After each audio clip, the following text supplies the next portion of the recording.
What's happening, family? Dr. Joe here, and I hope each of you are well and blessed. You can see the question. Help, Dr. Joe. I am pre-diabetic, but I'm not overweight. That is can be is not as much of as an anomaly as people think it is. Just because a person is overweight doesn't mean that they're diabetic. Likewise, just because a person is underweight doesn't mean that they're not. Okay, it can go both ways because diabetes is a malfunctioning of the metabolism. The metabolism is not optimized. There's been a mitigation of metabolic function, and metabolic function basically means your body's engine of how it processes energy. So basically, as you eat food, the body breaks it down, takes the sugar into the cells, provides energy. If a person is doing that healthily, there's no accumulation of glucose in the body. The pancreas are working properly, secreting insulin, and there's no insulin resistance. Insulin resistance, to not be overly complicated, is basically when the cells are resisting the insulin as it is taking or carrying energy by way of glucose into the cells for energy. So it's resisting, and then what happens is the body accumulates that in body fat. Most times it's around the midsection. Okay, so this can happen to any person. A person who has a compromised metabolism is very, very similar to a car that is running and is smoking versus a car that's not smoking. When a car is smoking, you know that something is wrong internally. Something's not functioning as it should. So if you're a person, you don't have a weight problem, all right, and you feel that you don't need to lose weight, I understand that. However, you do need to alter your lifestyle.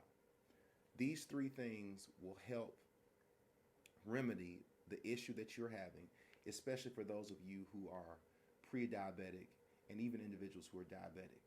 All right. First and foremost is you cannot eat processed foods. You have to eliminate those out of your diet.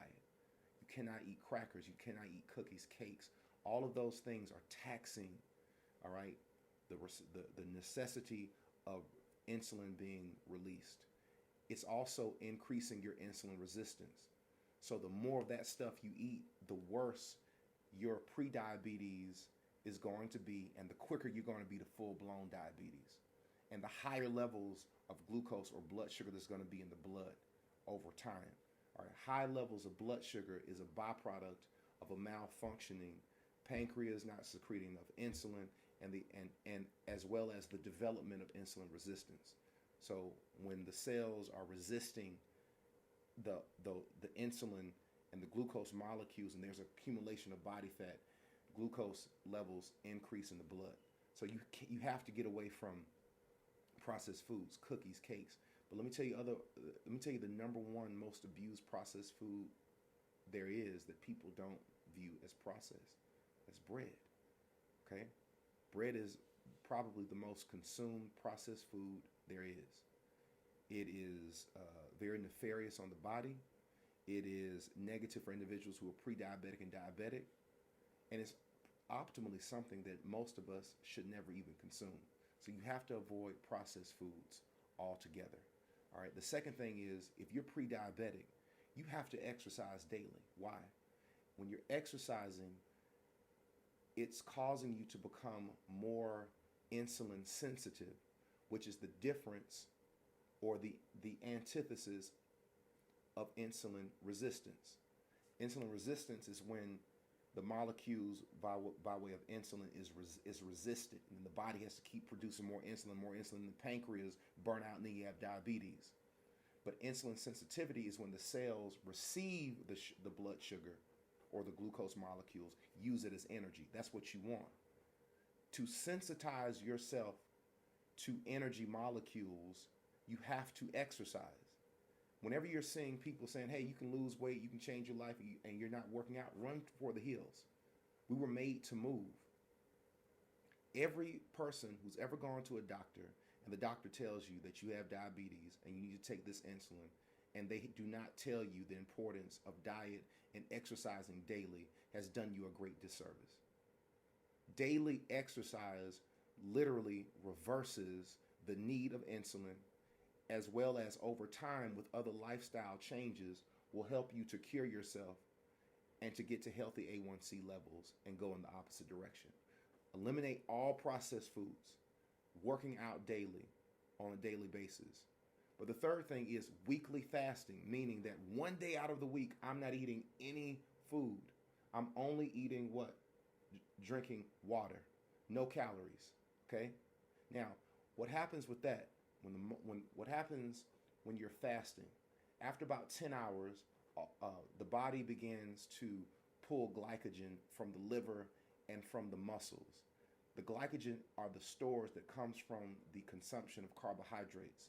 So as the body is consuming the leftover amounts, what's happening is the body is not being taxed in the insulin response. It's not being taxed in trying to produce this insulin to take these glucose molecules to the cells. It doesn't have to do that, so it has a break.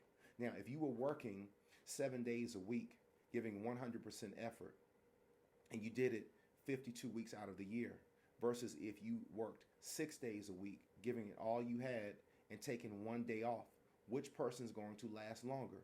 Exactly. All right. By breaking the body in terms of how you're eating and breaking it in terms of not consuming food, all three of what I've just mentioned to you works synergistically. Eliminating the refined carbohydrates, working out daily, fasting weekly. You put all of those together and you do it for 4 weeks, I guarantee you your A1C levels will come down, you will reverse your condition. But the key is when you reverse your condition, the things that you did to reverse it or improve it, you have to do to continue it, because it takes time for the metabolism to heal. It's just like a bone. When a bone breaks, it has to heal, but it has to heal with a synergistic plan. You can't just take the insulin, because when you get on the insulin, you're going to be hooked for life. Your pancreas is going to shut down. You never heal yourself. The only way to heal yourself from diabetes is to get off of the insulin. And the way you get off the insulin is you have to do things intentionally that lower the blood sugar, all right, gradually in a healthy range. I'm not saying crash into where you go into diabetic coma. Of course, I'm not saying that. But I'm saying you have to naturally eat right to where the need of the insulin goes down, which helps the body to heal naturally. So just because you're not overweight doesn't mean you don't have diabetes or you don't have a healthy metabolism. All right. So hope this helps. Until next time, be well, be blessed. We'll see you on the next piece.